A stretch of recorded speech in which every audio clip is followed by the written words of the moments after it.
Today, now, right, Venerable? Yeah, I mean, now and in the list, how many are there? The list is about 20 to 30 person, but now I think is they will get later. So I can begin the class, or do we have to wait for them to join? Yes, sure.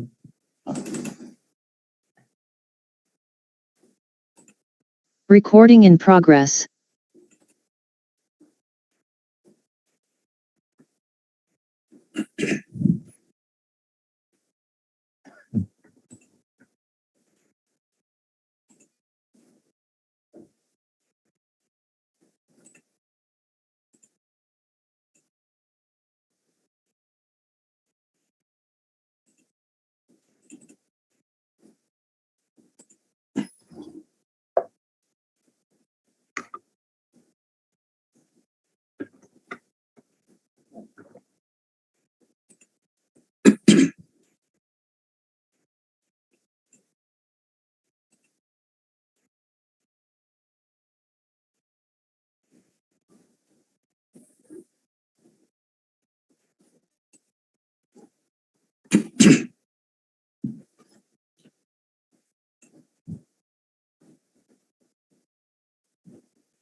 So can you see my PowerPoint? Yes, sir. I can see. Yes, sir, we can see.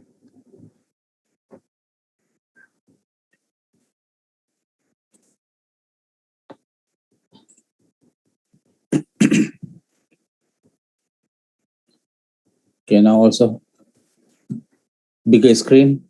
Do you see?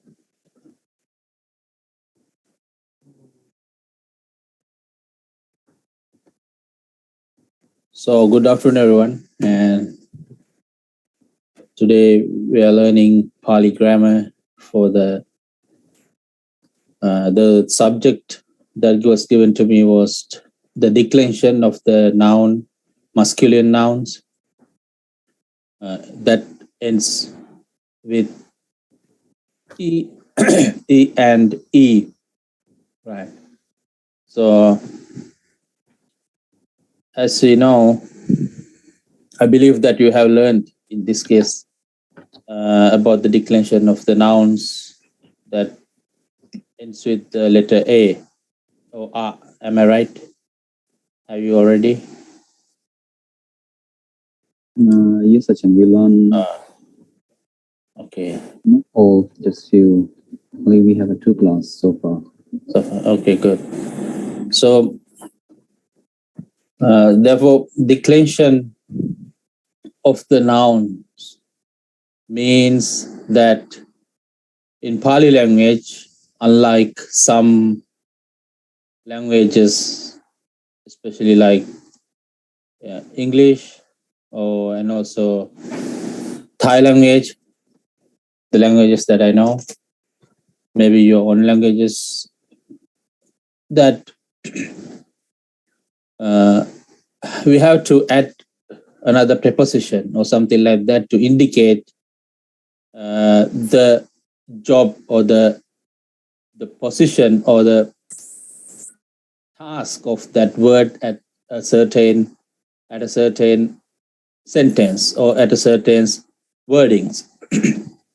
But in Pali language and also in Sinhalese language, which is my mother tongue, Sri Lankan language, and also I believe many other Indian languages, in those languages that we, a word, a noun, that we add a suffix at the end to the original noun to denote or to indicate their task in that particular sentence or in that particular wording. So therefore, that is declension. The word that indicate what task or what job that word is doing at that particular sentence is indicated by this declension.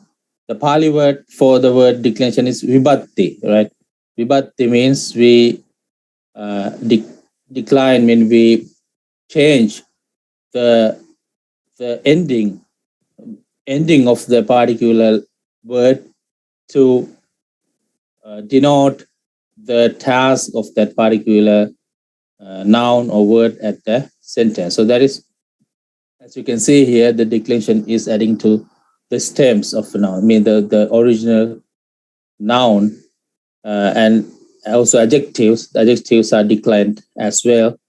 Adjectives means that the words that further describe the nature or the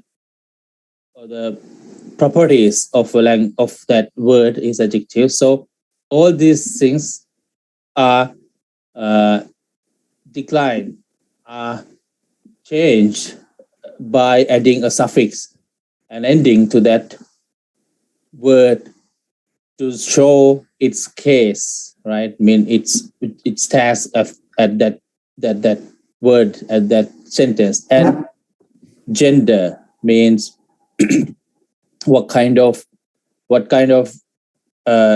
the gender? According to the gender, the declension is changed. And also the number means whether it is a singular word or noun or whether it is a plural noun. So so that's the main job or main task of the declension. Are there any questions?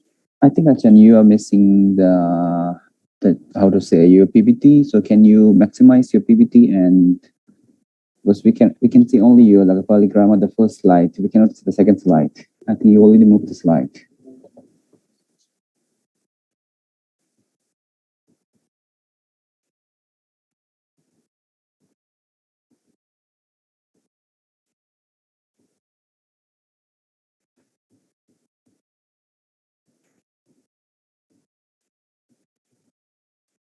Yes. Do you see? Covers it. Now we can see. Thank you. Let me know.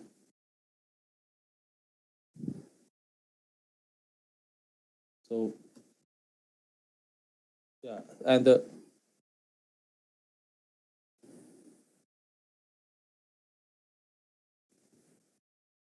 so in Pali language there are 3 genders, right? Not only Pali language, I think in many languages as well. There are 3 genders. The first is, in Pali said Pullinga, means masculine or male kind of words, and the nouns which denotes males and are masculine or Pullinga, and the feminine, or in Pali Ithilinga, that are the words that belong to the category of feminine or female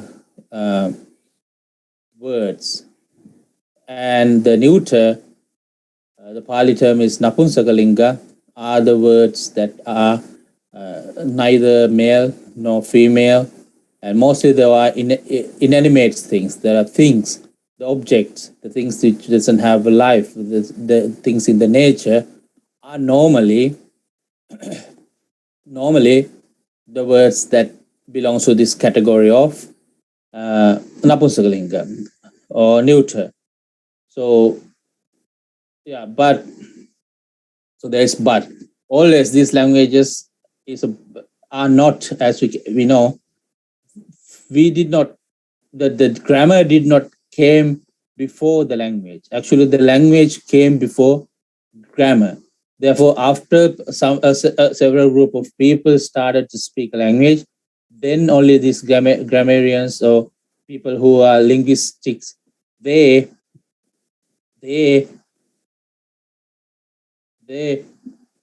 invented, or they analyzed the pattern of a language, and then they came up with this is the grammar, the law of grammar, or the grammatical law, the grammatical way of the language. Therefore, there's no clear-cut definition or clear-cut way that we can say this is exactly in this manner. But in the same manner, in Pāli language also,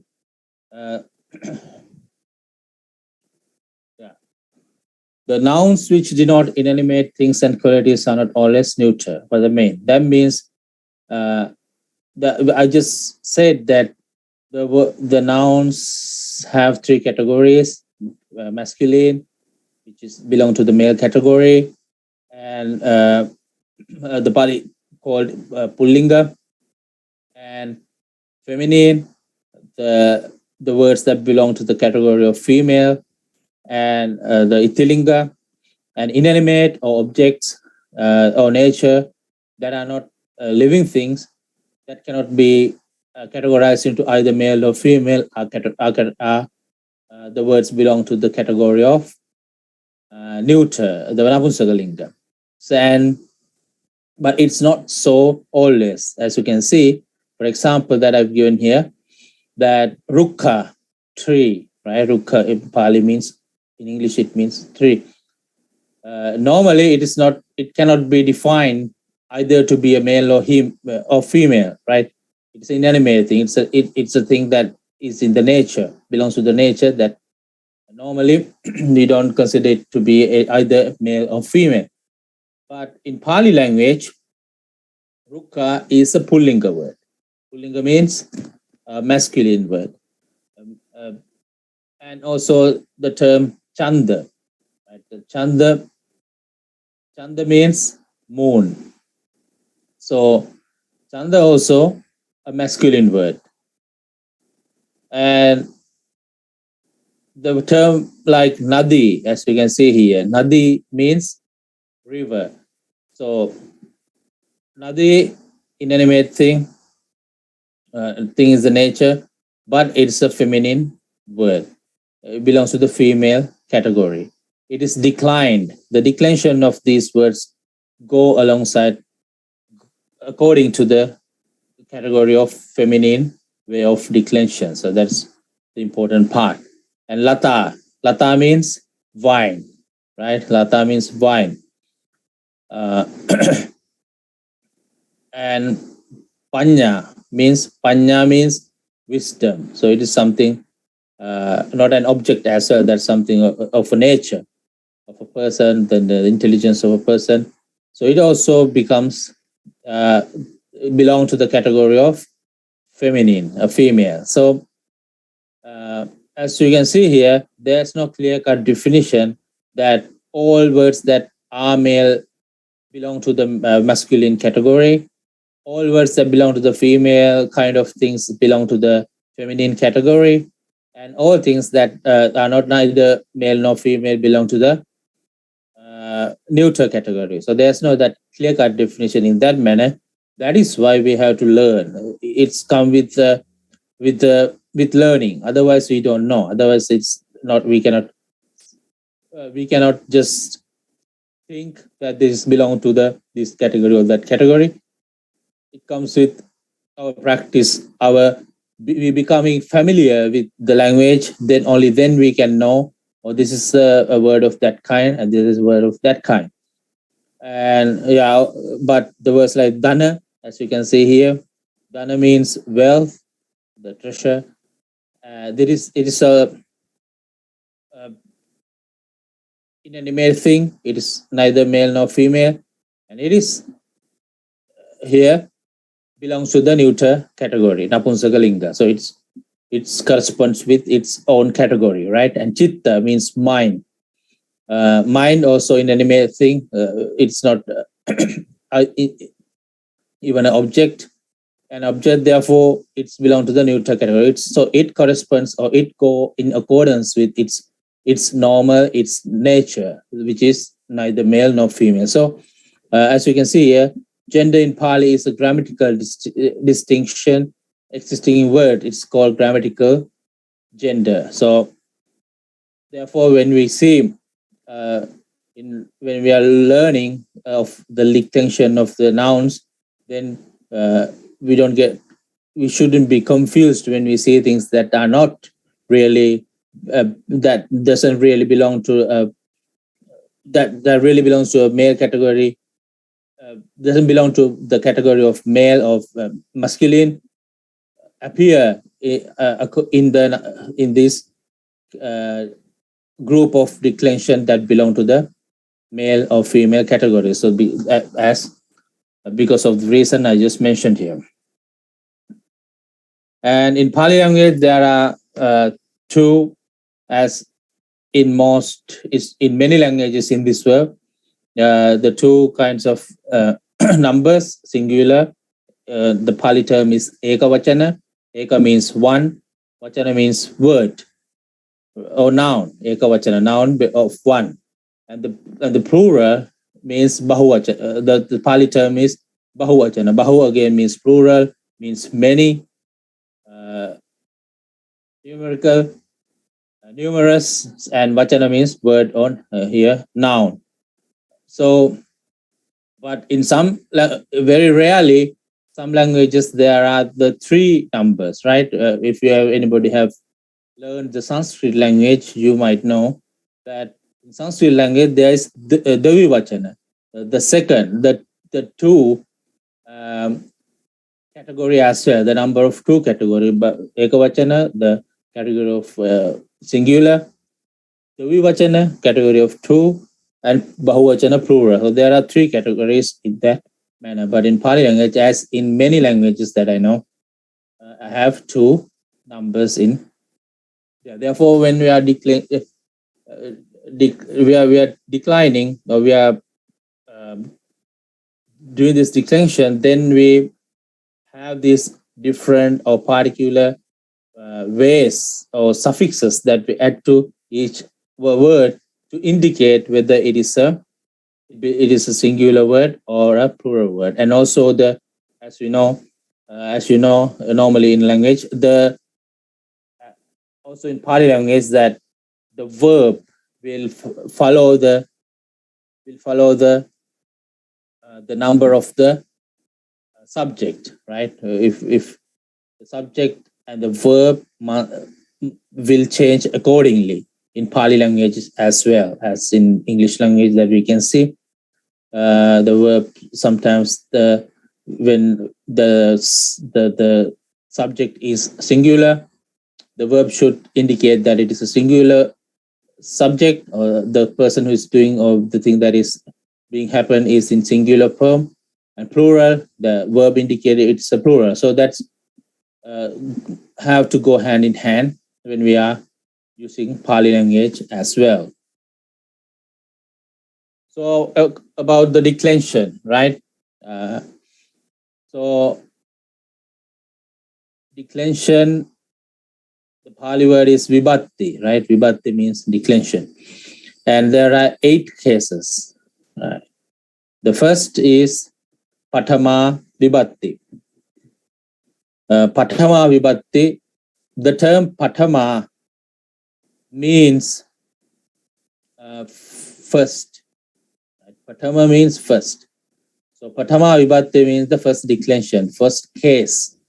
The first case, but in English language, it is called nominative, right? Nominative case, which shows that the word that stands, or that is in this case, is normally a word that is used in as the subject of the sentence, right?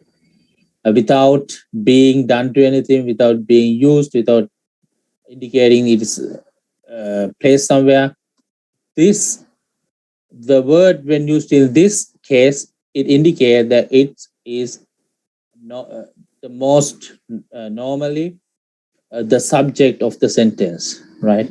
Because when you speak, in most cases, we have this subject and verb, subject, object, verb, or in some languages, they have subject, verb, object comes after.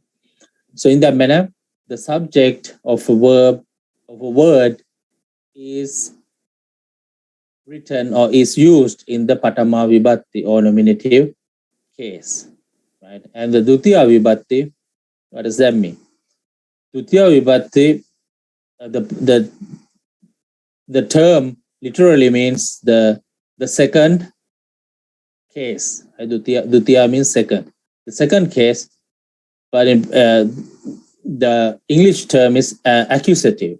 Right? Accusative means the thing or the word that is being done, right? That normally stands as the object.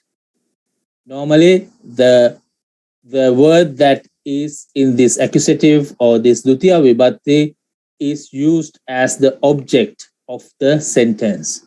Right? This is the object of the sentence. So, we saw the Patama Vibhatti as used as the subject of the sentence. Dutiya Vibhatti will be the word in the Dutiya Vibhatti will be used as object of the sentence. So that's how we know when we look at a sentence in Pali language, we can guess, we can know that this word is in the Dutiya Vibhatti or the accusative case, or then there should be an object. So there is a subject to do that. Sometimes we don't say we don't say or we don't write the subject. When there is only object and verb, we can know this is the object because we can see this is written or spoken in accusative case. So that's how and that's why these words are being declined. These words are being declined in this manner, right? And the third, I'm not going to use much time explaining these things because I believe that, as you said, you have learned about the declension and about the words that end in "a" already. So maybe you have already known these things. So I'm just reminding you this, the use of these cases, right? And the Tatiya Vibhatti. Tatiya again means third. The word Tatiya means third. Vibhatti means the case. Okay. The third case in English, it's instrumentive. What does that mean? Instrumentive means that the object or the person with or by whom something is performed. That means in English language, when we use the term buy, I go buy a car. This work was done by me, right? I used something to do something, right? When the subject uses something to perform some action, the thing that is being used in that word, in that sentence, is indicated or is used in the Tatiya Vibhatti, is written in the Tatiya Vibhatti or instrumentive case. So when we want to show that something is being used or someone is being used in that action, or somebody uses something to perform some action, then that something which is being used or something that some person that is being used in that action is written in instrumentive case, Tatiya Vibhatti. So how we can know this word should be written or this word should be used in the instrumentive case? When we look at the sentence, when you look at the action, if that sentence should have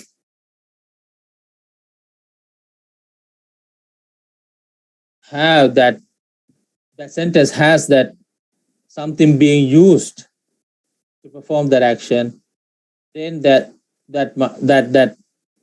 word which is being used should be written in Tatya Vibhatti. And what about the Chatuthi Vibhatti? Chatuthi, again, Chatutha means fourth, or fourth. Fourth Vibhatti, the fourth case in Pāļi.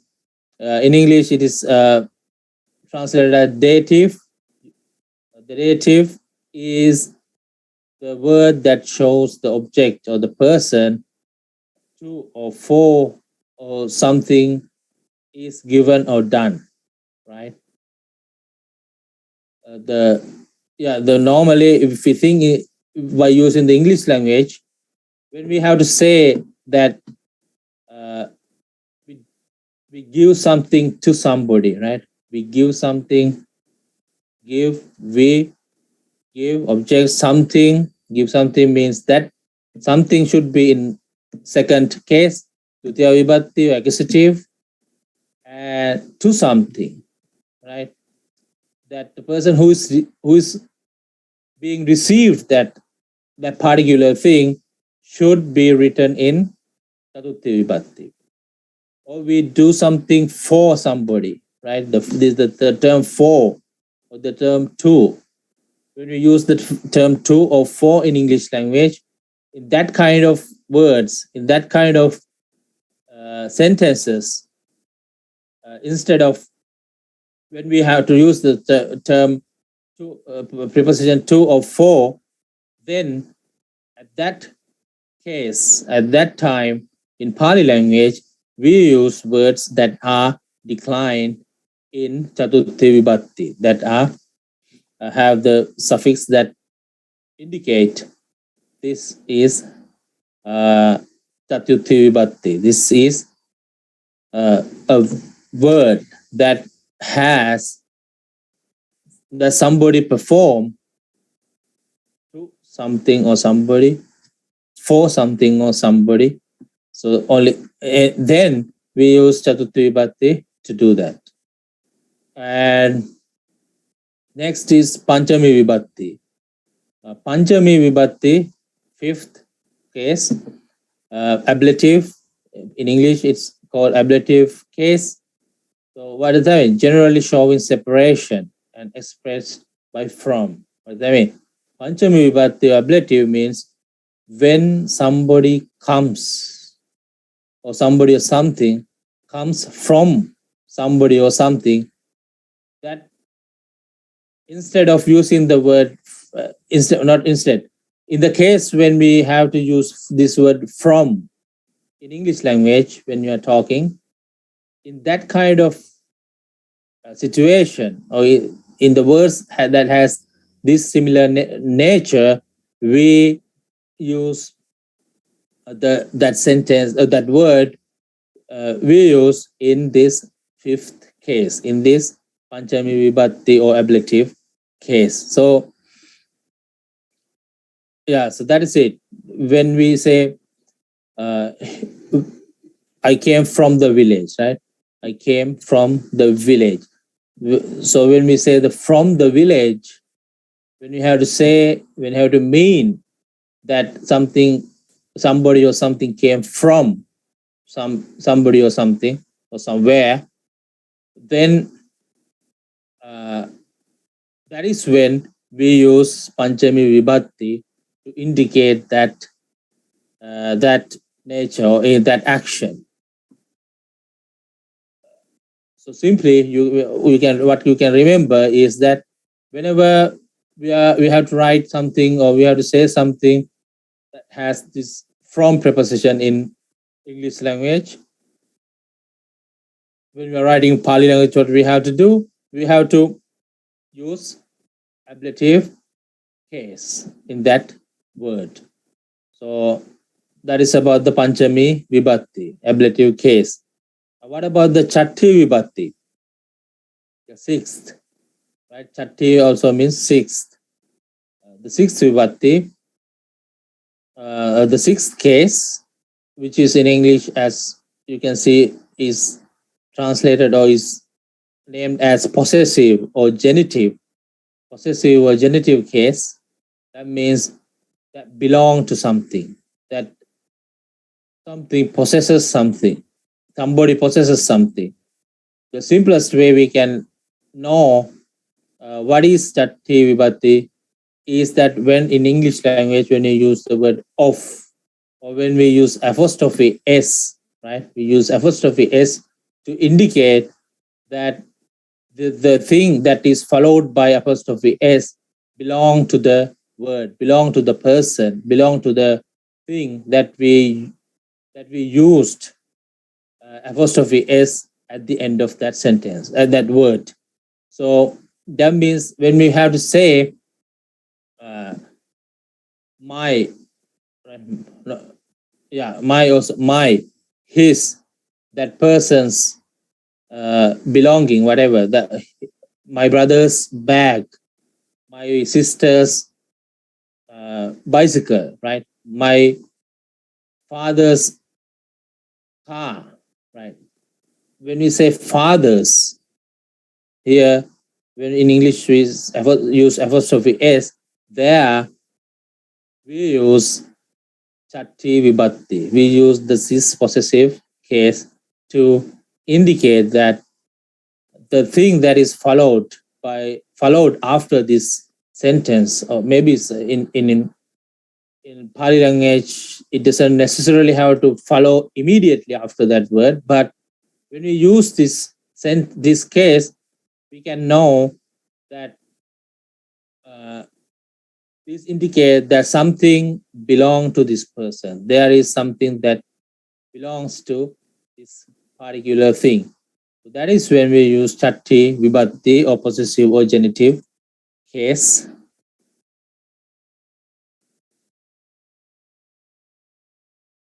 Some people are sending messages, so I have to read it. Okay.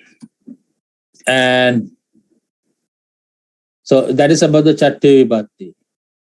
And the next, I'm going fast here because, as I told you, I believe that you have already learned these things. And Sattami Vibhatti. What is that? Sattami Vibhatti. Sattami again means seventh. Satta means seven. Sattama means seventh. Sattami Vibhatti, seventh case. In English, it's locative. Locative means come from the word location, right? From the place, showing place. Like in English, the preposition that in, on, at, upon, maybe under, in, at, upon. So whenever we want to say that something is at particular place, something is at particular location, then we use this vibhatti as similarly with the English language, when we use this preposition like in, on, at, to indicate that the word following these words means that something is at that particular place, something is at that particular location. So in the same manner, when we want to say that something is at that particular place or location, we use Sattami Vibhatti. We use the preposition suffixes that indicate that this word is spoken or written or used in locative case, Sattami Vibhatti. So when you use in a sentence, if some word is being used in Sattami Vibhatti, that means that we are talking about some place, right? They are living in the village. The animals are living running in the forest, right? This word that is in the village, in the forest.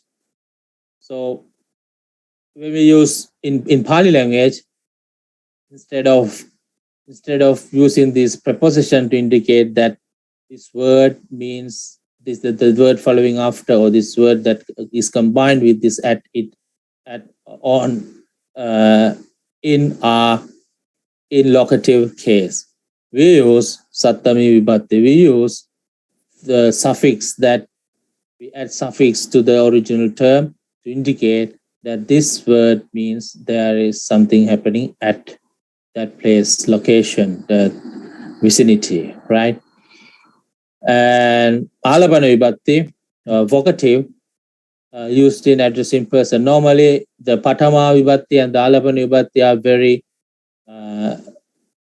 similar, except for some places where it changes a little bit. But normally, they are like same. Alabana vibhakti, vocative means when we are addressing a person, addressing something or somebody, we use this alapana vibhakti that is very similar with the patama vibhakti. So these are the 8 cases in the Pāļi language that we have to know, that we have to learn, that we have to keep in our mind, that we have to remember in order to use Pāļi language correctly, in order to express our idea in Pāļi language accurately, and in order to understand what is being written in Pāļi language accurately, correctly, we have to know, we have to get familiar, we have to familiarize with the way of declensions. We have to remember, we have to keep in mind about how these and these particular words are declined. It's not very easy because there are, as you might know, many each gender has different way of declensions, right? If it is a masculine, male, pullinga word, then it is being declined in a particular manner, which is different from the way of declension of the words that are feminine or the words that are neutral. So they have each different way of declension for each gender, according to each gender. Not only that, the words that the ending of the word also cause the way of declension to alter, to change from each other. Even a word is in a masculine, that belong to the masculine gender, but when the ending of the particular word is ends with whichever ending also determines how the word is declined. So therefore, it's something that we have to learn, that we have to keep in our minds, and we have to actually, the way when we learn Pāļi language, we have to recite, right? We have to memorize this way of declensions to keep in our mind always how these words are declined. It's not very hard, but it's not very easy. But we can learn, we can study, we can get practice, makes things more easier and better, make us better at that particular language. So are there any questions regarding what I just told you so far? Anybody has any questions you want to ask? Some question regarding the declensions or whatever I just told you, or you just discussed that to make clear, you can ask now.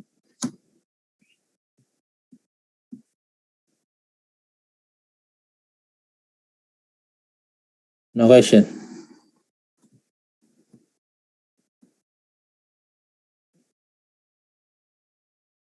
Right?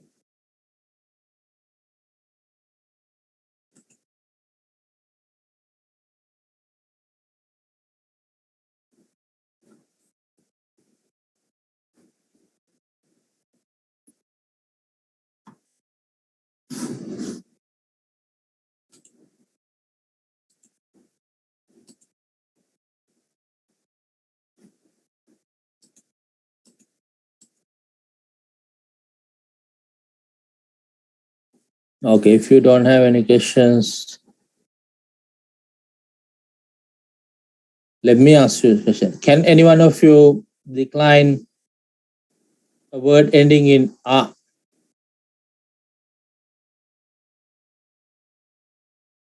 Atan Kumar Barua, are you there?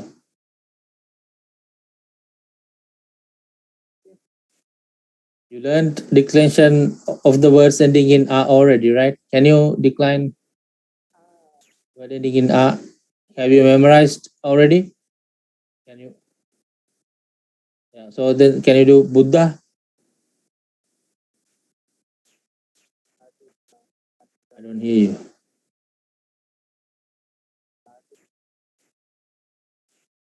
Why can't I hear you?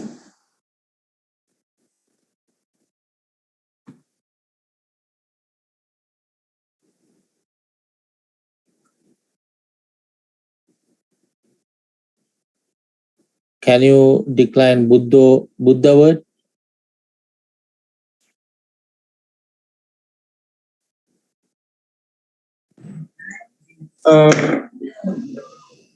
Achan, first time I have to learning this Pāļi language. So many time I have to study. Then I have 2 year discussion more than. Then easily I have satisfy everything in this class. Yeah, I mean, have you memorized the way to decline Buddha word? Sometimes. You can try. Buddho, Buddha, Buddham, Buddhe. Can you do that? Buddhi. Not yet. Anybody here can do that? The Yes, Buddha word. Ajahn. Please do. Who is that? Yes, Ajahn, I can, Ajahn.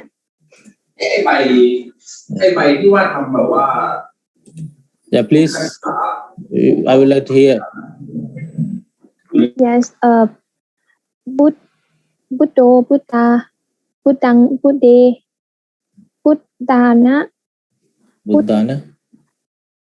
Buddhana, Buddhehi, Buddhepi, Buddhena.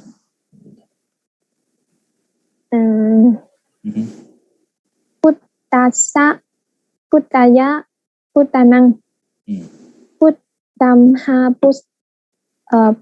Buddhasma, Buddha, Buddhehi, Buddhepi, Buddhasa, Buddhanang, Buddha, Buddhamhi, Buddhasmin, Buddhesu, and Buddha, Ajahn. Buddha. Okay, good. Yeah. If somehow if you memorize this first ending, the ending of A, Buddha, Rukkha, Sura, Asura, Deva.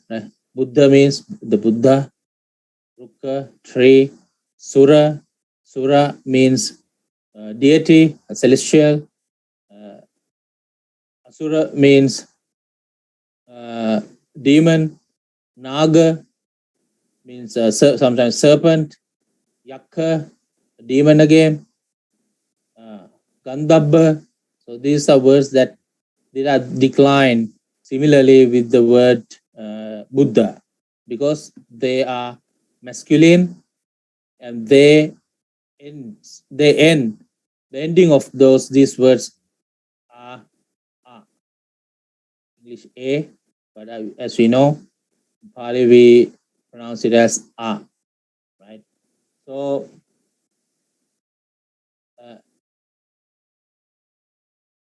the masculine words have that similarity, as you can see here.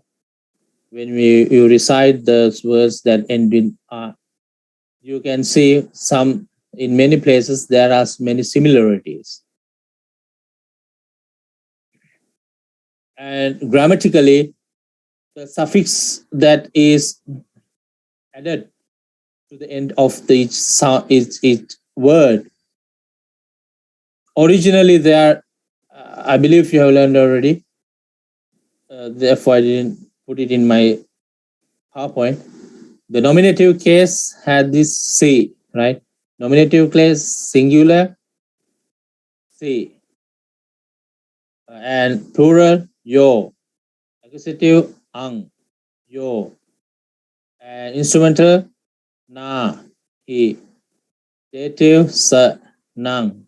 Ablative, sma, he. Genitive, sa, nang. Locative, sming, su, right? You have to look at the ending.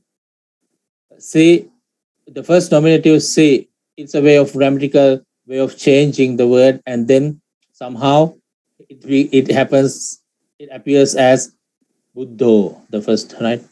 And here we can say aggi. See yo, aggi yo, here you can see that is added to the ending of the aggi. Ang yo, ang means aggi plus ang becomes agging, and aggi plus yo can be aggi or aggayo, and na he, right? Aggi plus na become aggina. Na he, aggi plus he become aggi he. So in that manner, so actually it's a grammatical way of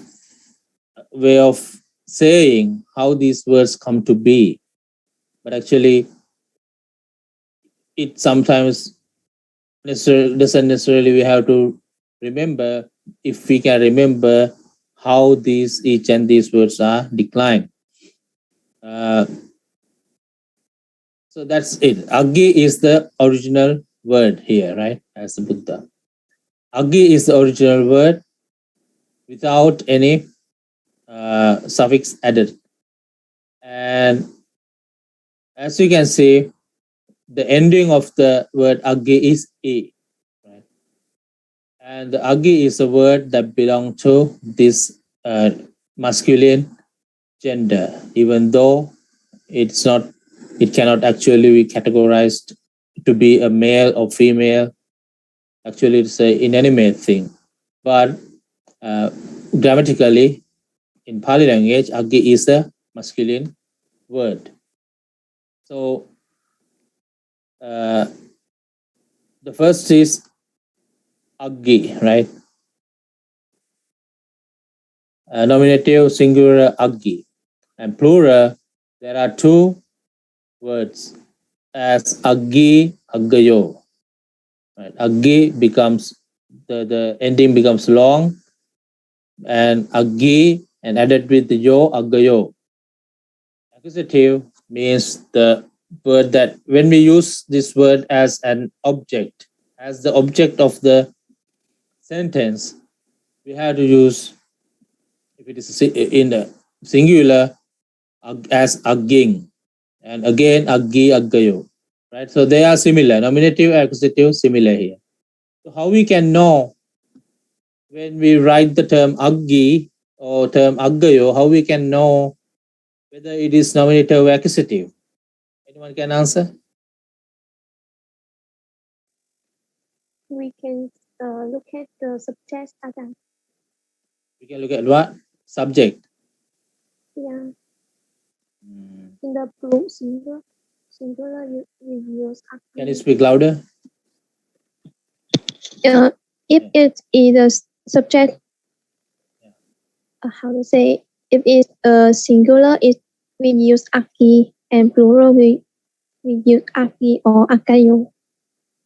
Yeah, right. That's correct. But I just asked here if, as you can see, the nominative and accusative as plural are same, right? Aggi, aggayo. Same. Aggi, aggayo. So when we say these two words,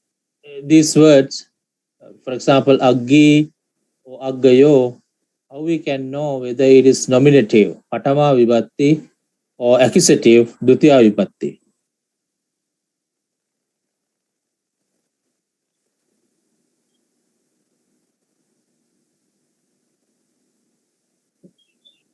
Maybe we we dependent on the position. If agi in the first sentence, it is nominative. Yeah, in a way, yes. Yeah, and if agi in stay in front of the verb, is the accusative. Yeah, that's correct.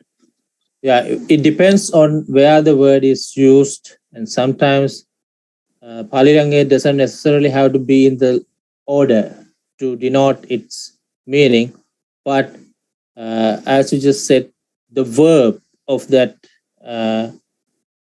sentence can let us know. We can see if it's used before the verb. It's normally accusative, but if the word is used as the subject, then it is nominative. So it depends on the way we can look at the sentence. We can look at the way the word is being used. We can look at the verb. We can look at the position of the word to understand the meaning of that word or the case of that word. Yeah, good.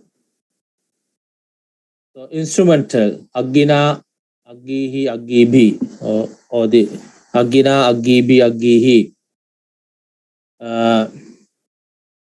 And dative, chatuthi vibhatti, means we use this case when we, in English, when we use the word to or for. We give something to somebody, we do something for somebody, then we use this dative or chatuthi vibhatti, that in this ending declined as agino, agissa in the singular, aginang in plural. And ablative,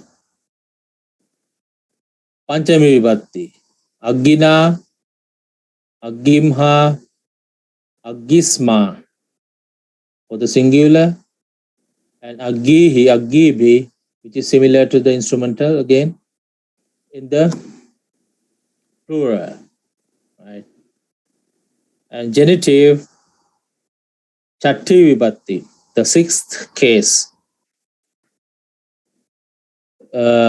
Again, similar to the dative, right? Yes, we can see agino, agissa, agina.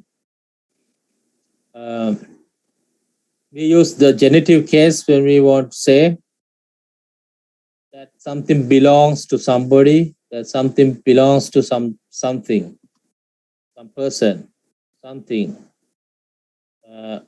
When we use apostrophe S in English, and when you use of in front of a word to denote that the thing we just said belong to somebody, then we use this genitive case, the word agi or the words ending in agi, in e in masculine, agino, agissa in singular, aginam in plural. And locative also. Locative we use to denote that something at, in, on, some place. Maybe some person, right? There's a mosquito on somebody, on someone's hand, right? In that manner, we use locative. Agisming, agimhi for singular, agisu for plural. So vocative, similar to nominative, agi, agi, agayo. When do we use vocative? We use vocative when we want to address, hey, like that, hey, the name, hey, sage, hey, monk, right? In that manner, when we want to address something, somebody, we use vocative case. So we have to remember simply the way of declension of this word. masculine words ending in agi, ending in e. Agi as I've taken as an example. So it's declined as agi, agi, agayo, aging, agi, agayo, agina, agihi, agibi, agino, agisa, aginam, agina, agimha, agisma, agihi, agibi, agino, agisa, aginam, agisming, agimhi, agisu, agi, agi, agayo. We have to memorize. We have to recite and memorize this to be able to use words that are masculine and that ends in e correctly. And also when we read Pali, to understand correctly, we have to memorize. We have to keep this way of declension in our minds. So, does anybody already know how to decline the words ending in E? Anybody here? I've already memorized how to decline the words ending in E.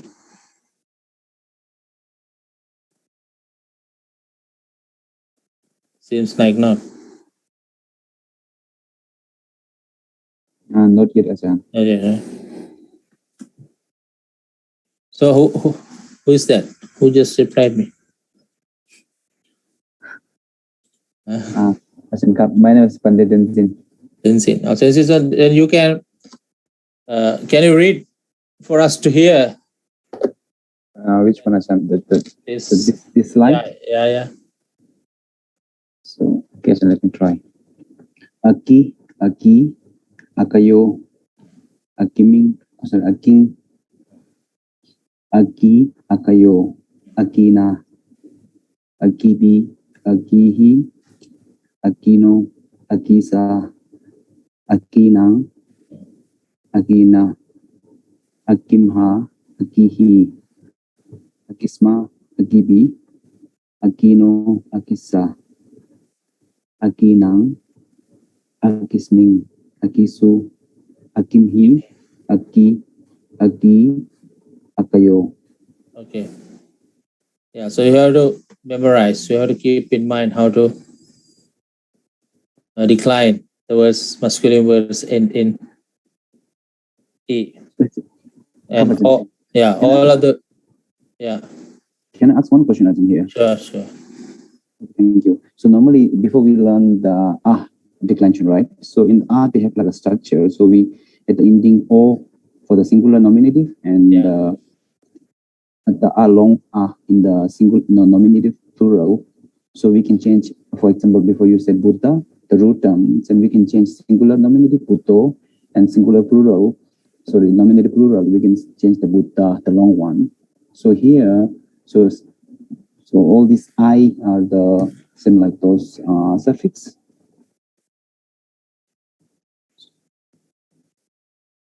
So is there any specific like this kind of suffix? For example, for the R declension, we have O and A.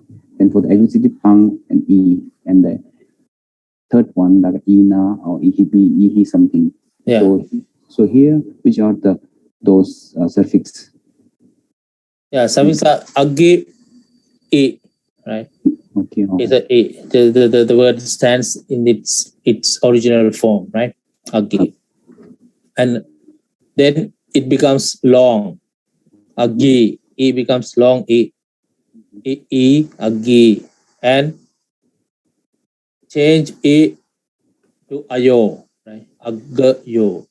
The E disappears, it becomes ayo. Agayo. Ayo. And agi plus ang actually. Si yo, ang yo, right? Ang plus ang, aging. And plural, agi plus agi becomes longer, agi. And agi changes, just it disappears, Ayo is added. And instrumental, instrumental, ina, right? Agi, na. Agi and na is added at the suffix. Eb, agi becomes longer and b, eb. And agi becomes longer, agi and he is added. The original is siyo, angyo, na, he. He can become b as well. And again, the dative, agi plus no, actually agino, and agi plus asa. Agi plus asa, agisa. But we say agi, asa, agisa, isa, agisa. And agi plus inam, aginam for dative. Agi plus na, agina. Agi plus umha, agimha. Agi plus asma, agisma. And plural, agi becomes longer, ihi. E becomes longer and b, agibi. And genitive, same as dative. Locative, agi, asming. Actually, when we say asming, because to be easier to pronounce, but actually a is not there, therefore sming. Agisming, and becomes amhi. Again, a, we say to become easier to pronunciation, it's actually umhi. And isu, agi becomes longer, isu, agi, agi, agi. So this is the pattern. The suffix that is being added, change and added, but the the original suffix is, as I said earlier, si, yo, ang, yo, na, hi, sa, nang, sma, hi, sa, nang, sming, su. But they changes. Why and how they change? It's not really easy to easy to explain, and how what's the pattern is not easy to explain. We have to learn complicated or complex advanced grammar like Balavatara, Padarupa Siddhi. Those are the grammatical texts that we have to learn in order to get to understand how these things happen, how this word changes in this manner. But for the sake of beginners, we just have to recite. We just have to remember as it appears here. The memorize how these things are declined. Yeah, that's it.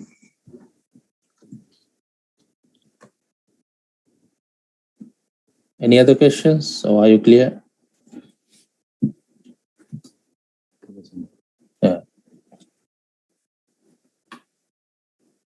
Yeah, so these are some other words that are declined in the similar manner, that belongs to the masculine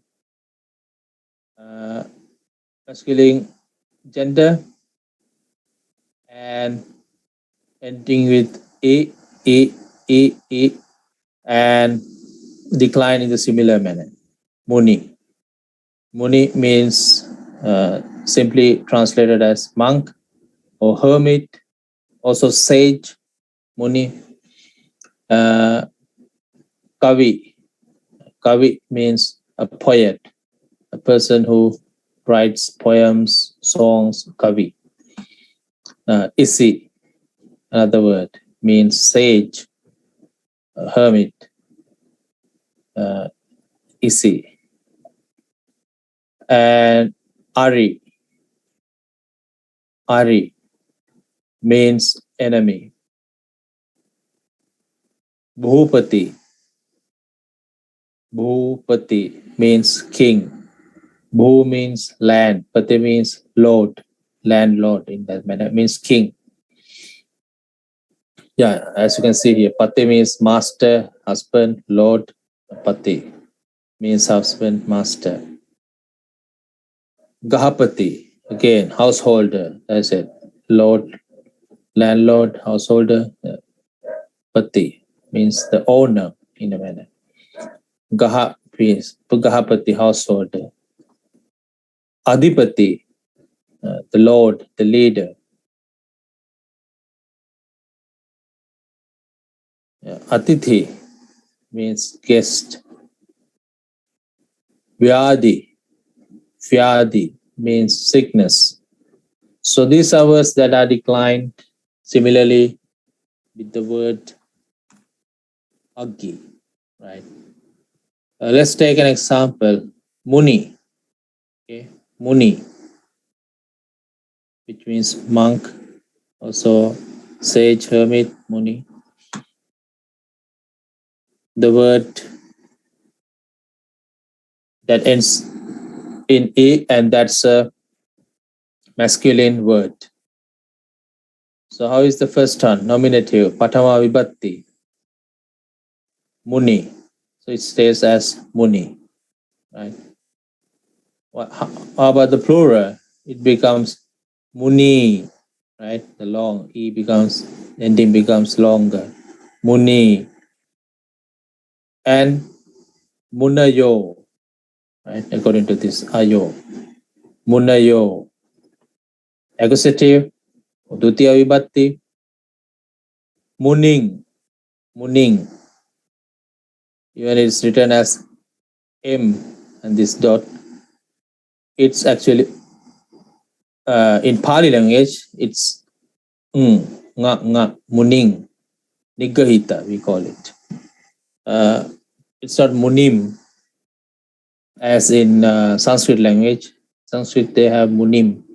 But in Pāļi, we pronounce this as Muning, right? NG, ending, Muning. Muni, Munayo, similar. How is this one? Munina, Munihi, Munibi, Munihi, Munino, Munissa, Muninam, Munina, Muningha, Munisma, Munihi, Munibi, Munino, Munissa, Muninang. Locative, Munisming, Munimhi for singular, Munisu for plural, Muni, Muni, Munayo, right?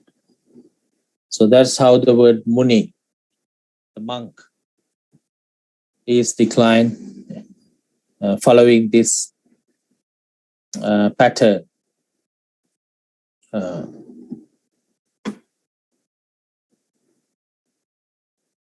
So Muni, nominative, become the subject in singular, Muni in plural, subject in plural, Munayo, again, we can use either, right? When we write, we can use either Muni or Munayo.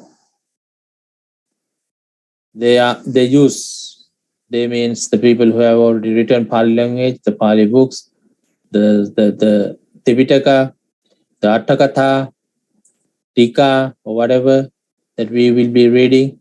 They have used have used these both, but not in the same time, separately at separate incidents, situations. You can use either. And accusative, Muning. This is, we use this when we want to use it as an objective, as the objective of the sentence that is being done, that is being performed upon, that is become the objective of that verb, that action. We use Muning. Somebody hit the monk, right? We use in this Muning. Because it becomes the objective of the subject. And Muni, Munayo. Right. We see monks, right? I see monks. So the C is the verb, I is the subject, C is the verb, monks means objective in plural. So we use muni. I in Pali, ahang. Ahang. C, pasami. See the pasami. Pasami means I see. It becomes pasami because according to the subject, right? I told you that in Pali language, the subject, the verb changes according to the subject. Whether it is the first person, second person, third person, it changes accordingly. Therefore, ahang, pasami, muni, monks, right? Oh, aham pasami munayo. Aham pasami munayo. But in Pali language, we write normally, it is written as the ahang munayo pasami, which means first subject, then object, then verb. Not as in English, where we write subject, object, verb, right? But in Pali language, we write subject, verb, object. Ahang, no, sorry. The Pali language, we say ahang munayo pasami, subject, object, verb. In English, I see the monk, subject, verb, object. So that's the pattern of writing in Pali language. So when we want to say, when we want to use this term muni in in the second case of plural, we use in this form of muni munayo. Instrumental munina in the singular, right? Munina. When we write in the passive voice, in Pali also we have active voice, passive voice. When we write in the passive voice, we can use munina. This work is done by the monk. And that's when they say by the monk, we use this word munina. Idang munina katang. Idang kammam munina katang. Idang means this, kammam means action. Munina means by the sage, katang, done. The verb karoti, when we use in the passive voice, we say katang, according to the subject. Idang, katang, right? Idang is a subject. The object becomes a subject, right? Normally in passive voice. So the verb follows the subject there. So in that manner, munina, we can use. Also, munina, sammadakkato, bhavito, bahulikato, we recite the bojjanga, the bojjanga recitation, we say munina. That munina means by the sage, by the monk. Who is that muni there? The Buddha. The Buddha is referred to here as the muni, the monk, the sage. Munina sammadakkato, bhavito bahulikato, satta bojjanga. So in that manner, right? So this is how we use these words in words, in sentences. And munihi munibi. Also, this work is done by many monks. Munihi munibi. You can use either. And dative, munino munissa muninang.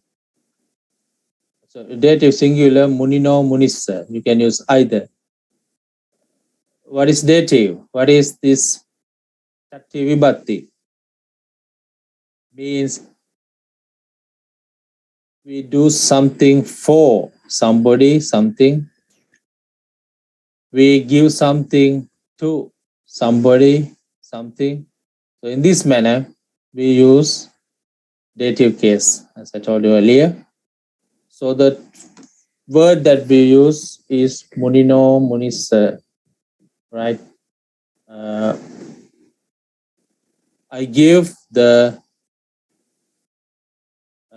meal. I give a meal to the monk, right? When you say I give a meal to the monk,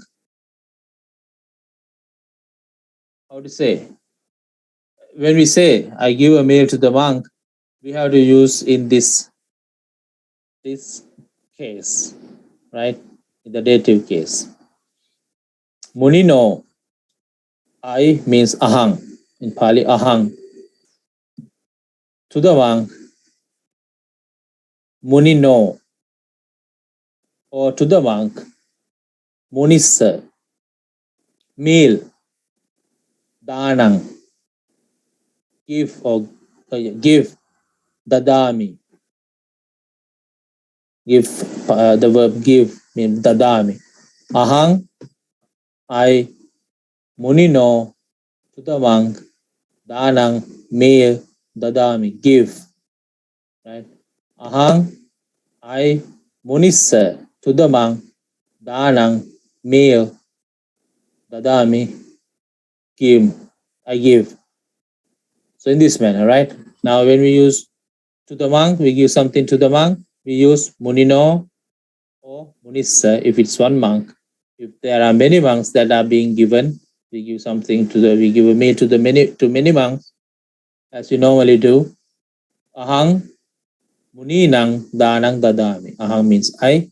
Muninang, to the monks, danang, meal, dadami, give, in the present tense. So this is how the word muni is being used in dative case, in the plural form. Ablative. Panchami vibhatti. Munina, munimha, munisma is the singular. Munihi, munibhi, plural. Example, how to say? I cannot think of right now. From the monk.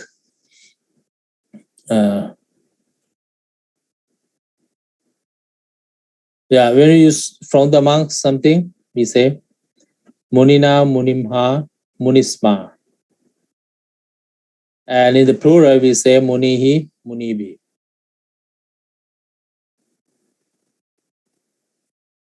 Yeah.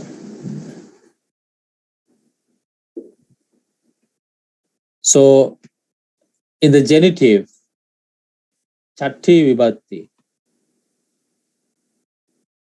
also similar to the dative, similar means the same to the dative. Munino, munissa in singular, muninang in plural. When do we use genitive case? When do we use the words in this form? We use when we say this belongs to the monk, right? This robe belongs to the monk. This robe, this is the monk's robe, right? This is the monk's bowl. We say munino chivarang. Chivarang means robe. We say munissa chivarang means this robe. This is the monk's robe. This is the monk's bowl. Munino patang. Patang means bowl. Munissa patang. Patang means bowl. The alms bowl that they carry in the morning that they used to consume the food. So that is when we use the word in this form. In this case, munino, munissa, munina. Something that belongs to many monks, right? When we say these robes belong to these monks, these are these monks' robes. When we say muninang chivarani, right? Chivarang becomes chivarani. Muninang chivarani, muninang pattani. So like that. That is how when we use the word in this form. And about locative, we say munisming, munimhi in singular form, and munisu in plural form. Munimhi, munisming, if something is on the body of the monk. When we do some wrong in the monk, in that manner we use locative as well. Munisming aparadang katang. Right? We did a crime upon the sages, upon the monks, we can say in that manner. You can use this locative form when we are using in that manner as well. So munis mean munim hi munisu, and muni muni munayo, if you want to call monk, muni. If you want to go many monks, muni munayo. So that is how we call by using vocative case. So that is how the word muni is being declined according to the masculine words that ends in E. So again, kavi, poet. So can anyone attempt to decline this term kavi according to this pattern? Anybody would like to volunteer? Nobody volunteers? Yes, Ajahn. Yeah, please do try. Kavi, Kavayo. Kavin, Kavayo. Kavina,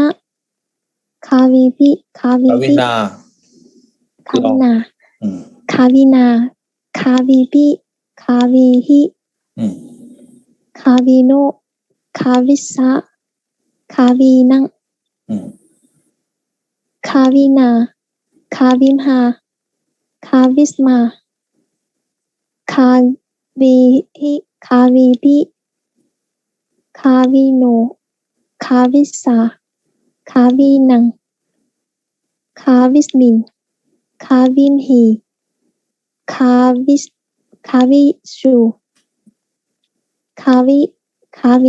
Kavayo. Okay, good. Isi. Who would like to? Isi means sage, hermit. Anybody like to try to decline this word? Isi.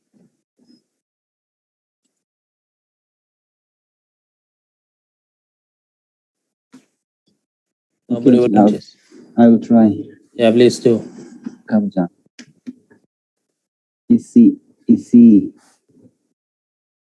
Isiyo.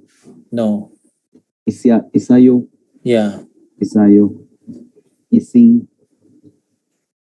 Isi. Isayo. Isina. Isibi. Isihi. Isino.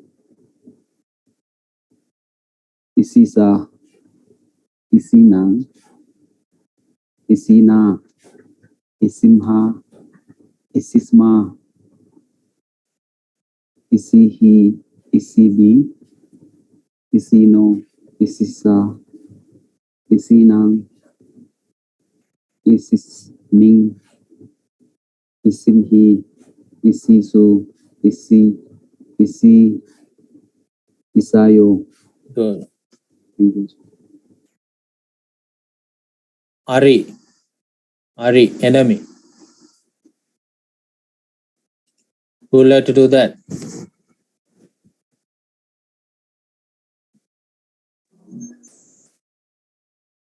Ari. Yeah.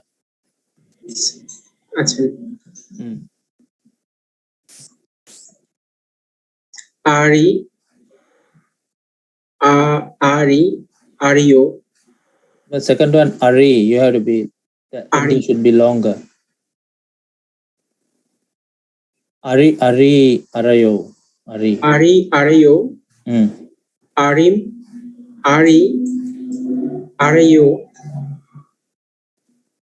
Arina. Arihi. Arihi. Arino. Arisa. Arinam. Arina. Arimha. Arihi. Arisma. Aribhi. Arino. You Arisa, do that again. Ablative. Arino, Ablative. Try again. Arino, Arisa, Arinam, Arismim, Ariso, Arihi. No, you have to go single first, then go to plural. Don't mix. And in ablative case, Arina, Arimha, Arisma. Then you go to Arihi, Aribi. Arihi, Aribi. Arino, Arisa, Arinam, Arismim, Arihi, Ariso, Arisming, Arimhi, Ari, Arisu. Ariso, Ari, Ario, Arayo. Good. Ario.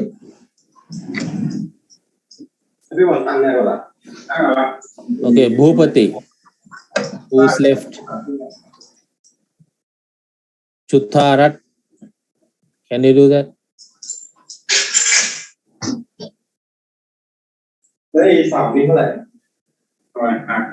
Chutharat.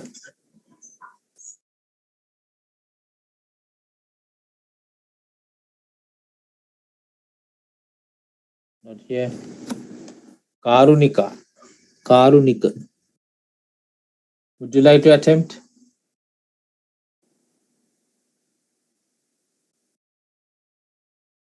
Yes. Nantha T.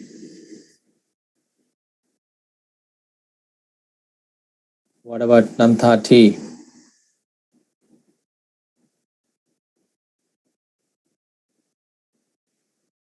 Not available. Nangsao. What? Varisara. Varisara.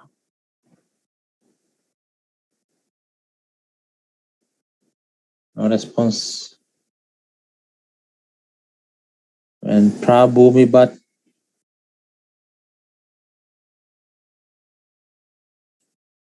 No response. Okay then. Excuse me, Yeah. lecturer.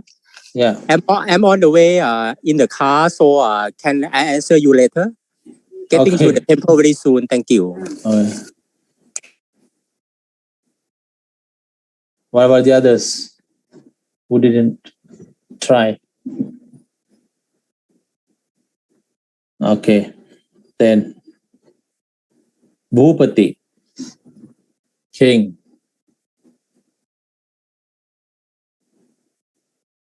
How to do that? Bhupati. Bhupati. Bhupatayo. Bhupating. Bhupati. Bhupatayo. Bhupatina. Bhupatibi. Bhupatihi. Bhupatino. Bhupatissa. Bhupatinang. Bhupatina. Bhupatingha. Bhupatisma. Bhupatihi. Bhupatibi. Whose sound? Bhupatino. Bhupatissa. Bhupatinang. Bhupatisming. Bhupatimhi. Bhupatisu. Bhupati. Bhupati. Bhupatayo. Right?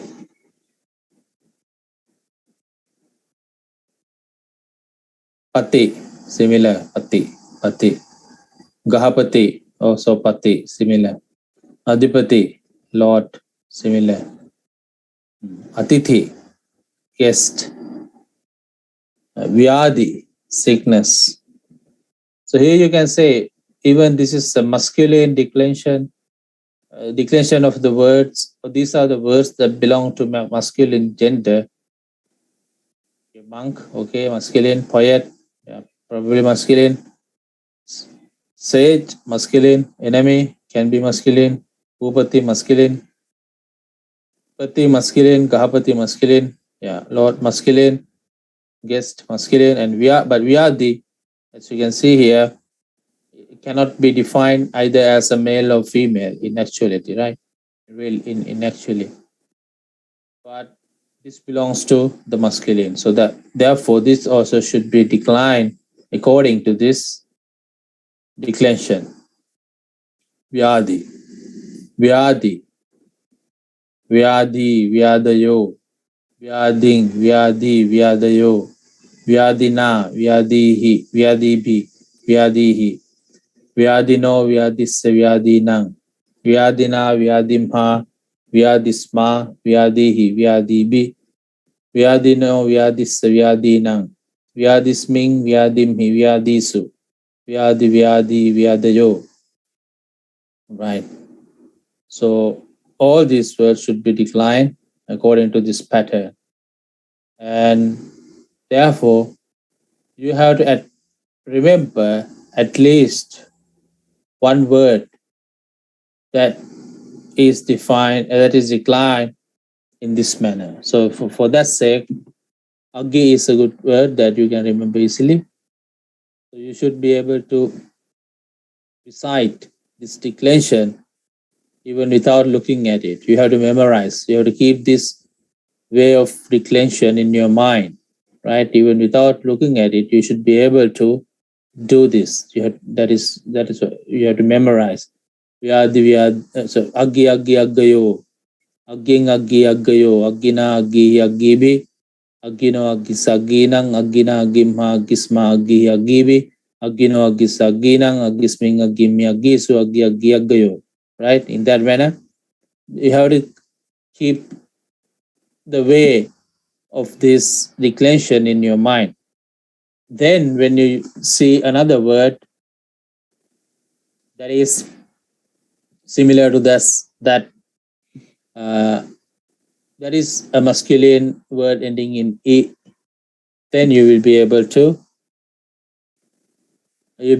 decline. Muni, munayo, muni, muning, munayo, muni, munina, munina, munihi, munibi, munissa, munino, munina, munina, munimha, munisma, munihi, munibi, munino, munissa, muninang, munisming, munimhi, munihi, munisu, muni, munayo, muni, right? That manner. You should be able to do that whenever you see a word that belongs to this category.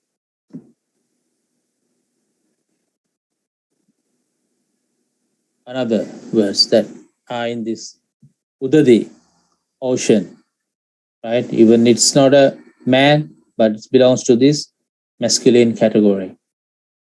Vihi, paddy. Paddy means the rice before they are milled, or they are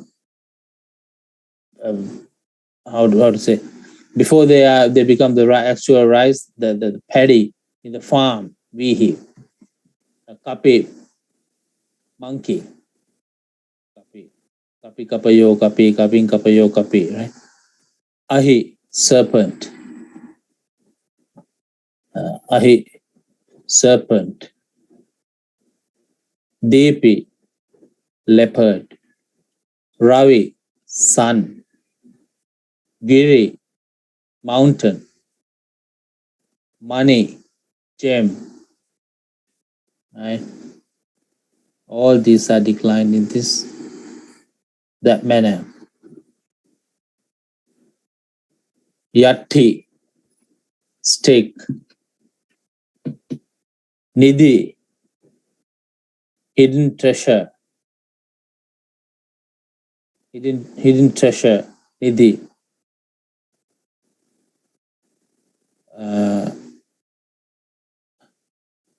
Asi, sword. Rasi, heap.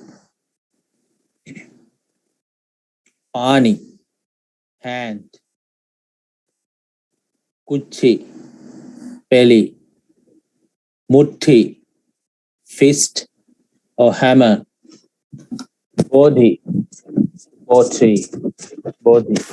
Decline this manner.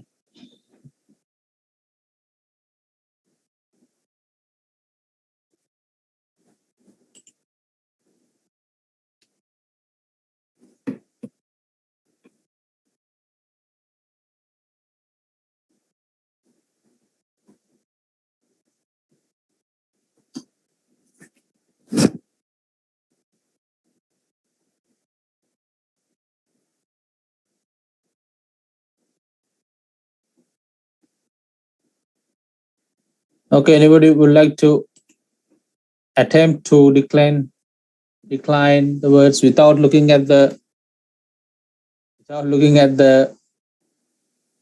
chart? Can anyone do that? Or not yet? Give us can give us 2 minutes or 3 minutes to take. Would you like to take? Yeah, Yeah, you can. Like, thank you.